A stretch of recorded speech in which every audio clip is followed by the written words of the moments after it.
آج کی اس ویڈیو کا موضوع بہت ہی اہم اور زیادہ پھیلی جانے والی بیماری ذیابطیس کہ ذیابطیس کا مرض آخر دن بدن کیوں بڑھ رہا ہے۔ تو چلیے ناظرین، چلتے ہیں اس ویڈیو کی تفصیل کی جانب۔ ناظرین، کیا آپ نے غور کیا ہے کہ ذیابطیس کے مریض دن بدن بڑھ رہے ہیں؟ آج سے 50-60 سال پہلے ذیابطیس اتنا عام مرض نہیں تھا۔ ہمارے دادا کی جنریشن کے لوگ سب کھاتے تھے اور اس مرض سے بھی بچے ہوئے تھے۔ پھر کیا وجہ ہے کہ یہ آج کل اتنا عام مرض بن چکا ہے؟ اکثر لوگ کہتے ہیں کہ ذیابطیس ادویات اور گلوکومیٹر بنانے والی کمپنیوں کی ایجاد کردہ بیماری ہے جو لوگوں کو بیوقوف بنا کر پیسہ بٹور رہے ہیں۔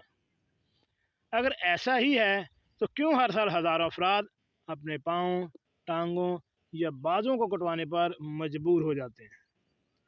کیونکہ سالانہ ہزاروں افراد ذیابطیس کی وجہ سے اندھے پن کا شکار ہو رہے ہیں، کیونکہ گردے کے عارضے میں مجبور ڈائلیسس کی تکلیف عمل سے گزرتے ہیں۔ تو ناظرین سنیں، درحقیقت یہ ہے کہ گزشتہ کچھ عشروں میں کھانے پینے اور طرز زندگی میں واضح فرق آیا ہے۔ لوگ بیکری آئٹم اور پروسیسڈ فوڈ کو ترجیح دیتے ہیں۔ کمپیوٹر پر بیٹھے کام کرتے کرتے تلی ہوئی مرغن غذائیں کھاتے ہیں اور کمپیوٹر بند کر کے وہیں سو جاتے ہیں۔ فاسٹ فوڈ عام ہو گیا ہے اور خالص خوراکیں ناپسند اور ناپید ہوتی جا رہی ہیں۔ کھانا پینا ایک طرف کریں، آپ اپنی اور آج سے 50 سال پہلے والے افراد کی روزانہ کی روٹین کا مطالبہ کریں۔ آج آپ نے دوسری گلی میں جانا ہو، موٹر سائیکل یا گاڑی نکالتے ہیں۔ آپ کے دادا روزانہ کئی کلومیٹر پیدل چلتے یا سائیکل پر جاتے تھے۔ اس سب کا نتیجہ بھی تو نکلنا ہی ہے۔ اچھا، ایک بات مان لیں کہ ذیابطیس ایک حقیقت ہے، لیکن ذیابطیس کے ساتھ نارمل زندگی بھی کوئی پریوں کی کہانی نہیں۔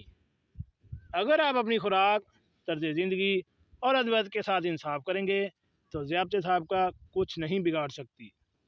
آپ پوری زندگی مکمل صحت کے ساتھ چاق و چوبند ہو کے گزار سکتے ہیں۔ ذیابطیس کی ان کنٹرول سچویشن سے بچیں، اس کی جان لیوا پیچیدگیوں سے بچیں۔ ہر چیز کو ترس کے نہیں بلکہ آرگنائز ہو کے اپنے جسم کو، اپنی بیماری کو سمجھ کے ڈاکٹر کو دوست بنائیں، رابطے میں رہیں، ان کے ساتھ قدم سے قدم ملا کر چلیں، زندگی کو بھرپور طریقے سے انجوائے کرنا سیکھیں۔ اس کے ساتھ ایک بات ذہن میں رکھیں کہ ذیابطیس کوئی بیماری نہیں، یہ آپ کا لائف سٹائل ہے۔ اگر آپ اس کو تبدیل کر لیتے ہیں اور اس کے مطابق چلتے ہیں تو ذیابطیس آپ کو کوئی بھی نقصان نہیں پہنچا سکتی اور آپ ایک بھرپور زندگی گزار سکتے ہیں۔ اپنا اور اپنی فیملی کا خیال رکھیے گا، اور ایسی معلوماتی ویڈیو حاصل کرنے کے لیے میرے اس چینل گھر کا ڈاکٹر کو